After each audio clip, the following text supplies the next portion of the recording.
Hey Stars, Coach Chris here coming to you from beautiful downtown Vancouver. I know you're going to find this hard to believe, but when I'm not coaching, I actually have another job, and that job put me in Vancouver this week. So I'm not going to be able to be at the practice on Friday. So I thought I would make a quick video with a little bit of hockey homework. Um, Before you freak out, it's not hard, it's not like math homework. It's actually kind of interesting if you're learning how to be a better hockey player. So part one is a little bit about defensive zone coverage and positioning.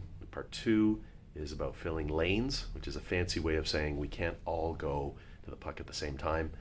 And part three is for the defenseman, is about leaving the blue line early to stop breakaways. Now listen, I know you're saying to yourself, but Coach Chris, I don't even know what position I'm playing. That's true. At the end of the video, I will put up a card with the lineup and positioning for Saturday's game.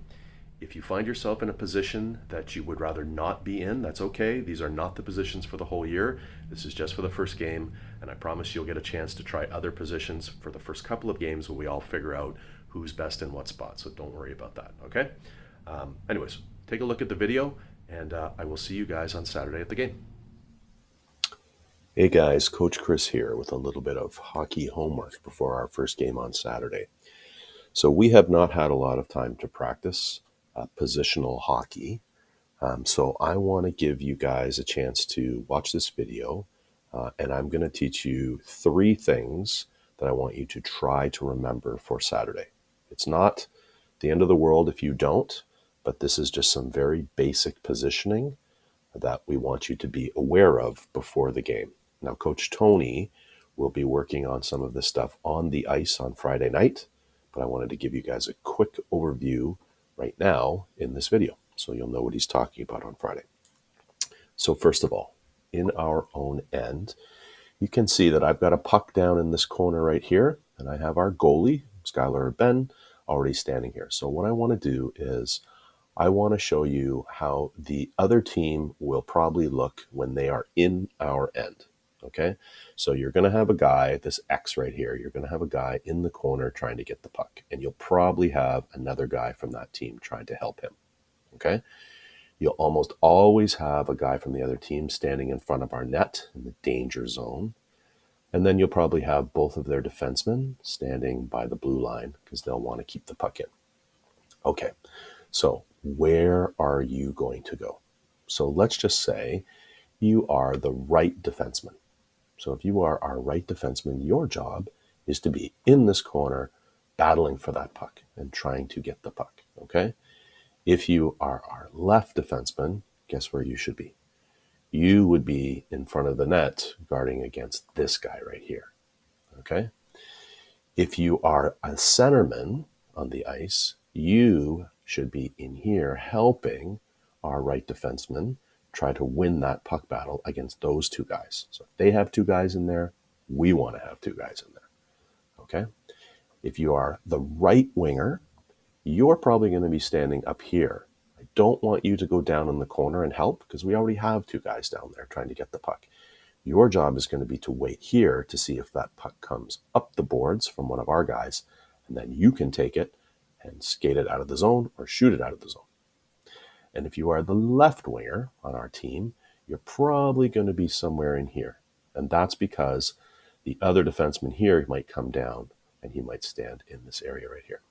So you heard me say just a minute ago, the danger zone.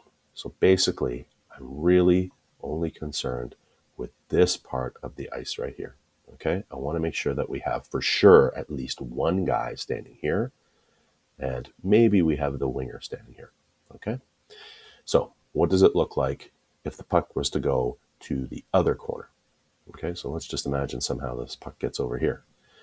Everything is just going to change to the other side, okay? Now you're going to have 2 of their guys over here, right? You're still going to have one of their guys in front of the net. Their defensemen are going to move over like this, okay? The danger zone is still there. The only difference now is, now left defenseman, it's your turn to go in the corner. Centerman, you have to skate all the way over here and help again. Right defenseman, you're going to be in front of the net now. Left winger, now you're going to be against the boards, and the right winger is going to be helping to protect the danger zone. So I hope that makes sense. That's positioning in our end, and I'll be back in a second with part 2 of the video. Okay, guys, Coach Chris back again for part 2. So part one, we talked about positioning in our own end. And to be honest, that is absolutely the most important thing for you to remember. So even before you watch this, you should go back and watch part one again to make sure you understand that. That is the most important video that we're going to do today. So for the second video, though, we're going to talk about a concept called lanes. Okay. And lanes is really just a fancy way that coaches tell you guys to not all go to the puck at the same time. Okay. It's not everybody's job to go grab the puck at the same time. In fact, if you go watch a house league game, I guarantee you're going to see 5 players all going to try to get the puck at the same time. This is not house league. So we are not going to do that. We are going to teach you guys to play hockey like professional hockey players do in the NHL. And in the NHL, 5 guys don't try to get the puck at the same time. The way you learn that when you're younger is by learning about lanes. Okay. And so lanes, like I said, is a fancy way of just saying you don't all have to be on top of the puck at the same time. Okay. So here's a puck on the left wing. Okay. So let's assume that our end is down here. So this is Skylar or Ben. Okay. And so we are going in the direction of the arrows. Okay. So imagine that this is one lane. The left winger would be in this lane. The center would be in this lane. And the right winger would be in this lane. Okay. Now, in reality, you can have more than one guy trying to win a puck, and sometimes that's a good idea.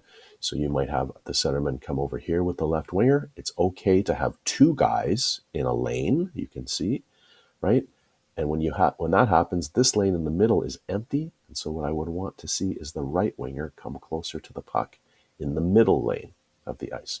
Do I want the right winger to come over here with his friends in the left winger's lane? I do not, because now we have all 3 guys in this lane, and that's a really bad look, especially if the other team has one guy here, and one guy here, because if that puck comes over to the other lanes, which often happens, there's nobody here to stop this guy take off on a breakaway, okay? So what we want to do is we want to have our lanes spaced out nice and evenly, 1 guy in each lane, or you can basically have 2 guys fighting for the puck in the same area, which is fine, and bring another guy closer to help out. If the puck was to come to this lane, same story. You could have 2 guys in this lane, and then you'd have the left winger stay in his lane. If the puck was to come to this lane, you can have 2 guys move over to this lane and have the left winger move to the middle lane. Okay? Again, all I'm really trying to get across here is you don't want to have all 3 guys in the same lane. If you hear me or Coach Tim or Coach Tony yelling to stay on your side, that means the winger is basically in the wrong lane. Okay? You always have to remember, I'm a left winger. This is my lane. I probably can come in the center to help, but I definitely cannot be over here. Okay? So we want to say spread out. We want to say spaced out. And what that does is it gives us opportunities to pass the puck to each other and get around their forwards and around their defensemen. Okay? This is a harder one to teach, and so we'll definitely be talking about this on the ice. So don't worry if you don't really understand this. That's okay. But all I want you to remember is don't all go to the puck at the same time. Okay? Back in a second for part 3. Okay, guys, part 3. You made it this far. Thanks for listening. And this one is actually pretty quick and pretty easy to understand. This one is mostly for our defensemen, but we should all know what's going on. So let's go through it. So what I've got up here already is I've got the opposing team set up in their end. Okay, so this is the X's.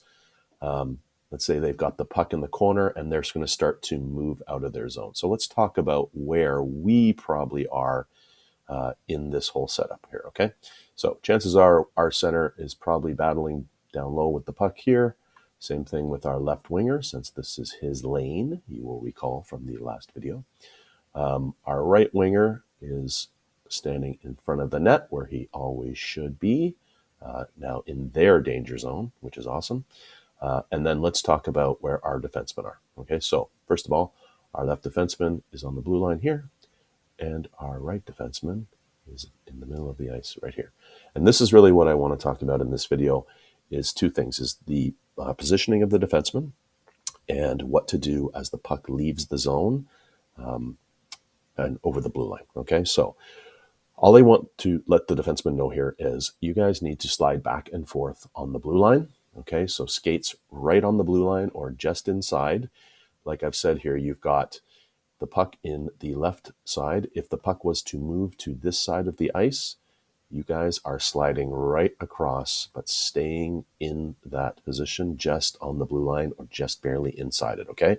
I do not want the defenseman to come way down here, okay? And I do not want the defenseman to stand back at the red line.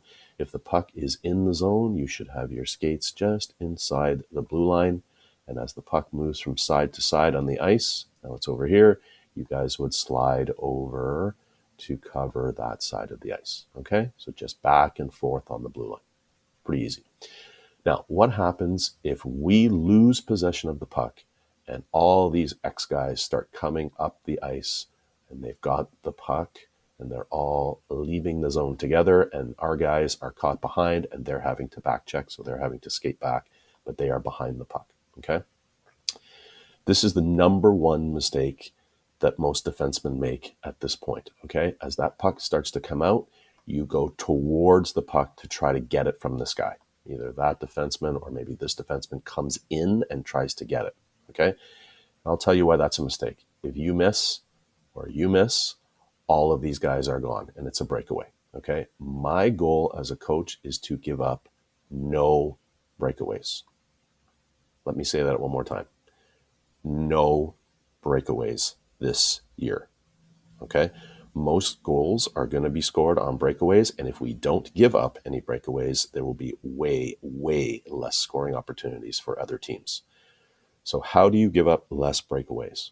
It's really easy. Okay. As soon as these guys start moving out of their zone with the puck, as soon as you see them get control of it and start coming towards you, you leave. And what I mean by that is you're gone. You skate backwards. This is why you're a good defenseman and you can skate backwards really well, because you need to start moving backwards as soon as possible. Okay? Let them come to you. Do not go towards them. Okay? Do not skate towards the puck, right? We want to be skating backwards. Let them come to you. Okay? Eventually, they will get close to you because they'll run out of room as you get closer to the net. Okay, and these guys start to come up with the puck, right? So say here, right? They're going to have to figure out what to do.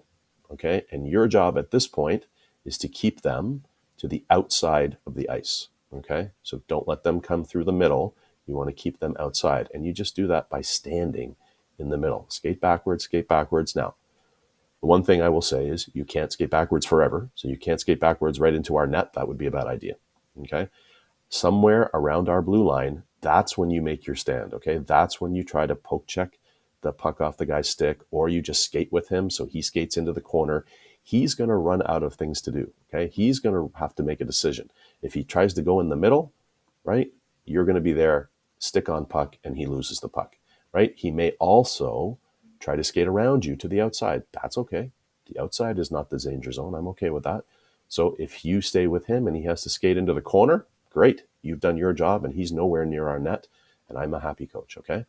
The point here is, guys, and the rest of this stuff about, angling guys off in our zone, we're going to teach that and practice that a million times.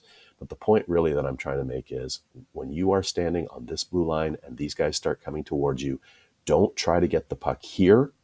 You get the puck back here, okay? When they're starting to skate towards you, you leave instantly. Start skating backwards and let them come to you, okay? So anyways, hopefully that is useful, and I will, like I said, go over this a million times with you defensemen in practices, but for now, I just want to let you know, don't stand on the blue line and don't swing at the puck there. Start skating backwards right away, okay? That's it. I'll be back in a second. We'll wrap this up. Okay, guys, Coach Chris here for the last part of the video. Like I promised, this is the lineup for our game against Markham on Saturday. If everybody shows up, and hopefully everybody is available to play, this will be the lineup that we will go with: 3 forward lines and 3 defensive pairs. The first forward line will be Oliver at center, between Dante and David on the wings. We'll figure out which wing everybody's on when we actually get to the arena on Saturday and figure out who shoots right and who shoots left. But for now, Dante and David are on the wings. The second line will be Anthony at center with Tyler and Ryan on the wings. And the third line will be Nathan at center with Eric and Ethan V on the wings. The defense pairs for this game will be Xavier and Cam as the first D pair. The second D pair will be Caden and Ethan Law. And the third D pair will be Thomas and Ethan Liu. So hopefully that makes sense to everybody. And remember, if you are in a position that you don't want to play, you only have to do it for one game, and then we'll switch you to another position, and we're going to move everybody around and try lots of different positions till everybody gets a chance to play where they want to play. So just let me know where you prefer to play after the first game, and then we'll figure out how to get you there over the course of the season. Okay? See you guys on Saturday. Go Stars.